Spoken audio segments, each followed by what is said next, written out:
Welcome to economics class. Today we will study about introduction of microeconomics.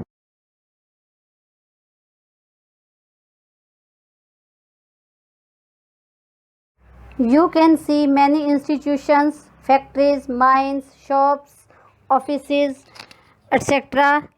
around you in your daily life.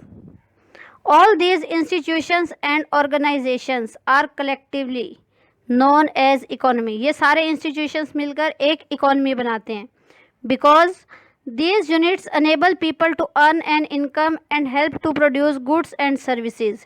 क्योंकि ये सारी units लोगों को income earn करने में और गुड्स एंड सर्विसेज को प्रोड्यूस करने में हेल्प करती हैं. Therefore an economy is a system which provide people the means to work and earn a living. It means economy उस सिस्टम को कहते हैं जो लोगों को इनकम और लाइवलीहुड अर्न करने के लिए मीन्स मतलब साधन प्रोवाइड करता है.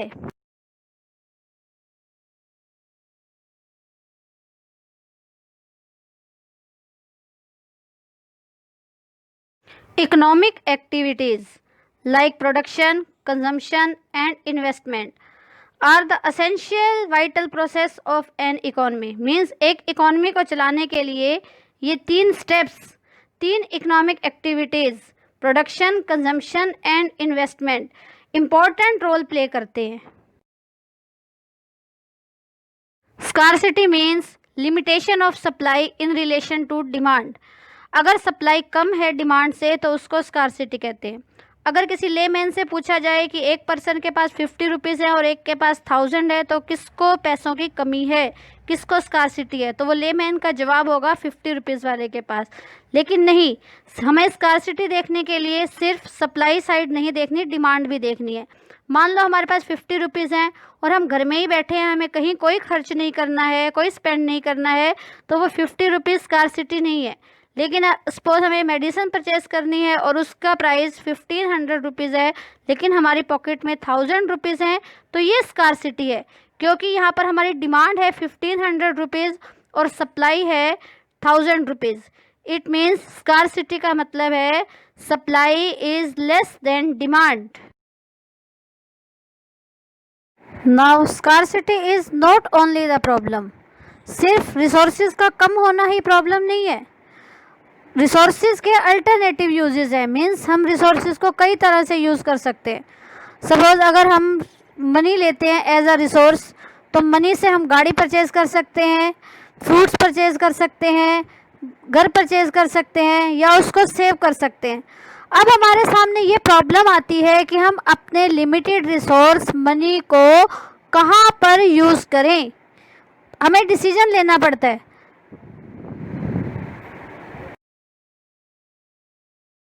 अभी हमने देखा कि हमारे पास मनी लिमिटेड है, लेकिन मनी के अल्टरनेटिव यूजेस हैं. मनी से हम गाड़ी परचेज़ कर सकते हैं, हाउस परचेज़ कर सकते हैं या फिर उसको सेव कर सकते हैं. हम ये सब कुछ चाहते हैं. मीन्स हमारी वांट्स अनलिमिटेड हैं, लेकिन रिसोर्सेज मनी हमारे पास लिमिटेड है और लिमिटेड रिसोर्सेज के अल्टरनेटिव यूजेस हैं. तो अब हमें ये डिसाइड करना है कि हम अपने अल्टरनेटिव यूजेस वाले लिमिटेड रिसोर्स से अपनी अनलिमिटेड वांट्स को कैसे पूरा करें. इसी सोचने को ही, इसी चॉइस इन्वॉल्विंग प्रॉब्लम को ही इकोनॉमिक प्रॉब्लम कहते हैं. Basic reasons for economic problem. Number 1 unlimited wants, number 2 limited resources and number 3 resources have alternative uses. अगर हमारी वांट्स लिमिटेड हो, अगर हमें अपने लिमिटेड मनी को सिर्फ मकान खरीदने में ही खर्च करना है और उतना अमाउंट हमारे पास है, तब कोई प्रॉब्लम नहीं है. रिसोर्सेज अगर हमारे पास अनलिमिटेड हैं, मीन्स हमारे पास सब कुछ है कि हम गाड़ी भी परचेज़ कर लेंगे, हाउस भी परचेज़ कर लेंगे, सेव भी कर लेंगे, अच्छा खाना पीना भी कर लेंगे, लिविंग स्टैंडर्ड भी अपना मेंटेन कर लेंगे, तब भी कोई प्रॉब्लम नहीं है. तो हमारी मेन प्रॉब्लम कब आती है? जब हमारी वांट्स तो अनलिमिटेड हो, लेकिन उसको पूरा करने के जो रिसोर्सेज हैं वो लिमिटेड हो. अब नेक्स्ट है रिसोर्सेज के अल्टरनेटिव अगर यूजेस ना हो. हम अगर मनी को सिर्फ हाउस परचेज़ करने के लिए ही यूज़ कर सकते हैं, गाड़ी परचेज़ करने के लिए यूज़ कर ही नहीं सकते, तब भी कोई प्रॉब्लम नहीं आएगी. Question is why economic problem arise. Economic problem आती ही क्यों है? Economic problem arise because we have to satisfy unlimited wants. Out of limited resources having alternative uses, क्योंकि हम अपनी अनलिमिटेड वांट्स को लिमिटेड रिसोर्सेज जिसके कि अल्टरनेटिव यूजेस हैं उनसे पूरा करना चाहते हैं। हम डिसीजन लेना पड़ता है हमें कि हम अपने कौन सी वांट्स को लिमिटेड रिसोर्सेज से सेटिस्फाई करें कि हमें मैक्सिमम बेनिफिट मिले, और इस डिसीजन लेने की प्रॉब्लम को ही इकोनॉमिक प्रॉब्लम कहते हैं।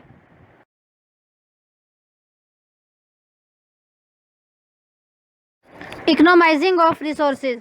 इकोनोमाइजिंग ऑफ रिसोर्सेज का मतलब है कि हम अपने लिमिटेड रिसोर्सेज से अपने अनलिमिटेड वांट्स को कैसे पूरा करें कि हमें मैक्सिमम सेटिस्फैक्शन मिले। It means optimum use of limited resources is known as economising. There are two features of resources. Number one, resources are limited. Number two, resources have alternative uses. There are two features of human wants. Wants are unlimited. They differ in priorities. Economics. Positive economics studies the facts of life. Means it deals with things as they are. Positive economics उन economic issues को बताता है जो actual में है, जो जैसे हो रहा है एक्चुअल में जो हो रहा है उसके बारे में बताता है। For example, India is an over populated country. India एक ओवर पॉपुलेटेड कंट्री है। Prices are constantly rising. Positive statement describe actually what was, actual में क्या था, व्हाट इज़ क्या है, और what will be under the given circumstances, और क्या होगा। Whereas normative economics deals with the opinion of economists related to economic issues or economic problems. Normative economics बताता है कि क्या होना चाहिए, जो इकोनॉमिस्ट के डिफरेंट ओपिनियंस पर डिपेंड करता है। Different economist may offer different opinions on the solution of an economic judgement. For example, India should not be an over populated, should not be an overpopulated, और prices should not rise। ये actual position नहीं बताता, positive actual position बताता है, normative ideal position बताता है। Positive economics actual पर based है, इसलिए इसको वेरीफाई कर सकते हैं। It does not give any value judgement and not suggestive in nature. इसमें कोई भी सजेशन नहीं देता, जो एक्चुअल हमारे सामने है वही है, इसमें किसी के सजेशन की कोई गुंजाइश नहीं है। जबकि normative economics gives value judgement, उसमें डिफरेंट इकोनॉमिस्ट की राय ली जाती है, सजेशन ली जाती है। It is based on individual opinion, therefore suggestive in nature. Now the main purpose of positive economics is to make real description of an economic activities. Positive economics real description बताता है कि हमारी economy में reality क्या है। Whereas aims of normative economics is determine ideals, जबकि normative economics सिर्फ ideals बताता है कि क्या होना चाहिए। There are two branches of economics, micro economics, macro economics. Micro economics, micro means small. In microeconomics, the letter I stands for individual. Individual means single, single consumer, single producer, single firm, single institution, single commodity का price. जब हम पूरी economy के एक individual unit की बात करते हैं तो उसको कहते हैं micro economics. For example, a consumer, a producer. Therefore, microeconomics is that part of economic theory which studies the behavior of individual units of an economy. Macro means large. In macroeconomics, the letter A stands for aggregates. Aggregates मतलब total. जब हम पूरी economy की बात करते हैं, जब हम इंडिविजुअल के टोटल की बात करते हैं, then it is known as macroeconomics. For example, all consumers of a country, all producers of a country, poverty situation in a country, unemployment situation in a country, national income, National income is the sum of all individual units of an economy. It is the part of macroeconomics. Therefore, macroeconomics is that part of economic theory which studies the behavior of aggregates of economy as a whole. जो पूरी economy के aggregates की theory के behaviour की study करता है, economics के उस पार्ट को क्या कहते हैं? Macro economics. Microeconomics and macroeconomics are interdependent. It means microeconomics depends on macroeconomics. For example, price of a commodity is influenced by the general price level prevailing in the market. Similarly, macroeconomics also depends on microeconomics. For example, national income of a country is nothing but the sum total of income of individual units of the country, and aggregate demand also depends on demand of individual households of the economy.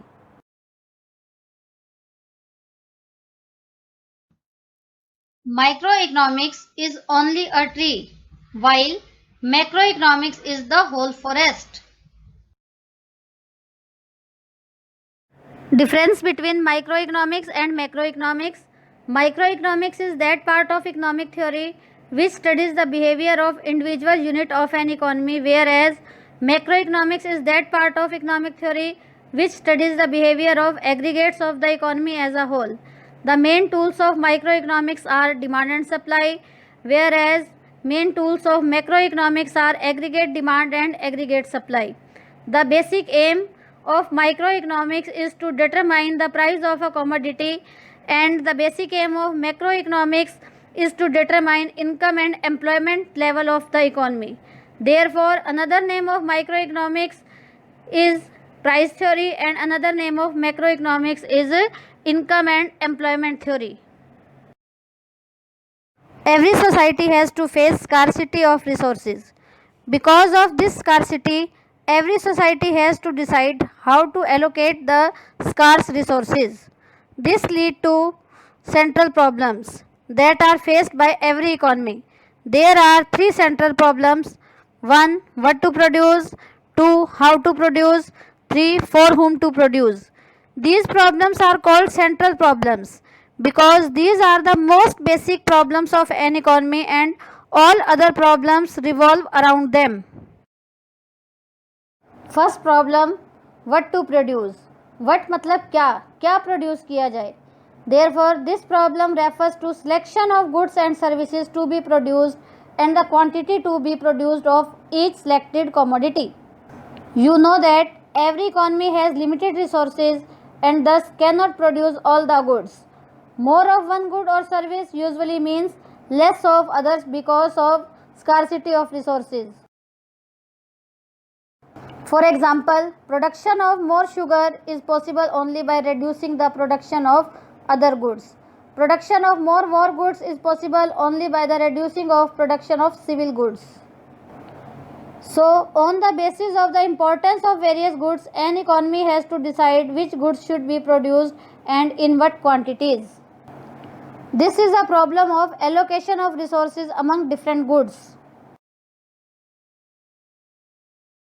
Second problem is how to produce. How मतलब कैसे मतलब selection of technique, कौन सी technique use करनी है.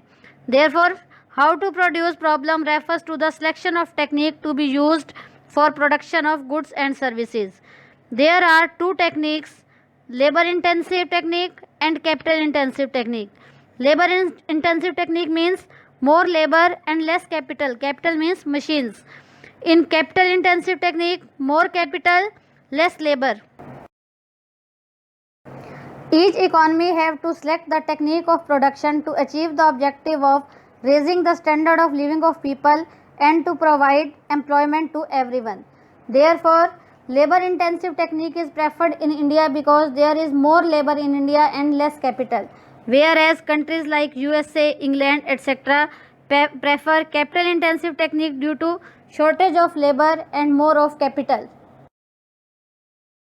For whom to produce. For whom मतलब किसके लिए goods produce की जाएं. Therefore, this problem relates to the distribution of produced goods and services among the individuals within the economy. It means selection of the category of people who will ultimately consume the goods, whether to produce goods for more poor and less rich or more rich and less poor. Resources are scarce in every economy, so no society can satisfy all the wants of its people. Therefore, a problem of choice arises. Goods are produced for those people who have the paying capacity. The capacity of paying of people depends upon their level of income. It means this problem is concerned with distribution of income among the factors of production who contribute in the production process. You know that resources are limited and wants are unlimited. Therefore, we make choices every day. हमें daily सोचना पड़ता है कि हम अपनी सारी wants को limited resources से पूरा नहीं कर सकते, इसलिए हमें कौन सी वांट को प्रायोरिटी बेस पर पूरा करना है और कौन सी को छोड़ना है। एक वांट को पूरा करने के लिए हमें दूसरी वांट को छोड़ना ही पड़ता है, तो जो हम छोड़ते हैं उसकी कॉस्ट को अपॉर्चुनिटी कॉस्ट कहते हैं। Opportunity cost is the cost of next best alternative foregone. हमने एक अल्टरनेट को चूज करने के लिए जिस अल्टरनेट को छोड़ दिया, जिस बेस्ट अल्टरनेट को छोड़ दिया, उसकी कॉस्ट को अपॉर्चुनिटी कॉस्ट कहते हैं। For example, we are working in a bank and get salary 40,000 per month. हम एक बैंक में काम करते हैं और हमें 40,000 रुपये पर मंथ सैलरी मिलती है। हमारे पास दो जॉब के और ऑफर्स हैं, एक 30,000 का, एक 35,000 का। तो हम एक टाइम में एक ही जॉब कर सकते हैं क्योंकि हमारे पास टाइम रिसोर्स लिमिटेड है। हम एक ही टाइम में तीनों जॉब नहीं कर सकते, इसीलिए 40,000 जॉब में बने रहने के लिए हमें 30,000 और 35,000 की जॉब को सेक्रीफाइस करना ही पड़ेगा। तो हमने बेस्ट अल्टरनेट कौन सा सेक्रीफाइस किया है? 35,000 पर मंथ वाला अल्टरनेट हमने सेक्रीफाइस किया है। तो 40,000 की अपॉर्चुनिटी कॉस्ट क्या होगी? 35,000। Therefore, opportunity cost of working in bank in the cost of next best alternative foregone, that is 35,000. One more example of opportunity cost is, मान लो तुमने BBA किया है और BBA करने के बाद तुम्हारे पास दो ऑप्शंस हैं कि तुम कॉलेज में जाकर MBA करो या तुम एक जॉब करो जिसमें तुम्हें 50,000 सैलरी मिलती है। अगर तुम MBA करने का डिसीजन लेते हो तो तुम जॉब को एक्सेप्ट नहीं कर सकते क्योंकि टाइम लिमिटेड है। एक टाइम में तुम एक ही काम कर सकते हो, या तो तुम MBA रेगुलर करने के लिए कॉलेज जाओ या फिर 50,000 वाली जॉब पर जाओ। तो इसका मतलब MBA करने की अपॉर्चुनिटी कॉस्ट कितनी होगी? 50,000 पर मंथ। तो अपॉर्चुनिटी कॉस्ट किसको कहते हैं? जो अल्टरनेट हमने छोड़ दिया उसकी कॉस्ट को अपॉर्चुनिटी कॉस्ट कहते हैं।